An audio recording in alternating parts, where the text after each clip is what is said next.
এক বড় ভাইয়ের সঙ্গে দেখা হয়ে গেল ঘুরতে ঘুরতে। বড় ভাই ডাকতেছে, ডাকে বলতেছে কিভাবে এসেছো, কেমনে এসেছো, কার সঙ্গে এসেছো। তারপরে খাওয়া দাওয়া শেষ করে বড় ভাইয়ের সঙ্গে দেখা করে তারপর ঘুরতেছি, ভিডিও করতেছি। এই যে দেখুন কত রঙের আচার, মানে বিভিন্ন ধরনের, মানে আম, জলবই, বিভিন্ন ধরনের মানে আচারের দোকান, মানে অনেক ধরনের দোকান বসেছে। তারপরে দেখুন সিঙ্গারা ফল, এই ফলটি পানি ফল বলে, আমরা সিঙ্গারা ফল বলি কারণ সিঙ্গারের মতো তিন কোনা। তারপর দেখুন এক মুরব্বী দোকান নিয়ে বসে আছে, এটা হচ্ছে মিষ্টি, মানে রস মিষ্টি। এটা টাউনের একটি মিষ্টির দোকান। তো মানে খাচ্ছে লোকজন। মূলত দোকানগুলো বসে আছে উদ্দেশ্য হচ্ছে বেচা কিনা। আর বছরে একবার করে ওরস হয় জয়পুরহাট কালাই থানা বেগুন গ্রামে, পাঁচশিরা বেগুন গ্রাম। এখানে ওরস উপলক্ষে বিভিন্ন দোকানপাট বসে, যেমন এই যে শরবতের দোকান বসিয়েছেন, তারপরে মানে এই যে ডিম ভাজে ভাজে বেচতেছে, মানে এক একজনের এক এক উদ্দেশ্য। তারপরে দেখুন আরো কত রঙের আচার, মানে কত, মানে এই উরুষকে উপলক্ষে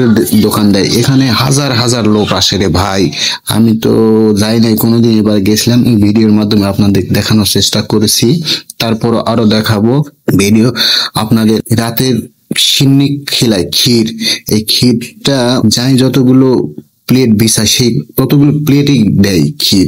আর এদের ম্যানেজমেন্ট এত হার্ড, এত সুন্দরভাবে এরা হচ্ছে ইয়ে করে। সবাই ভালো থাকবেন, সুস্থ থাকবেন, লাইক করবেন, কমেন্ট করবেন, শেয়ার করবেন। আর পরবর্তী ভিডিও দেখার জন্য আমন্ত্রণ রইল।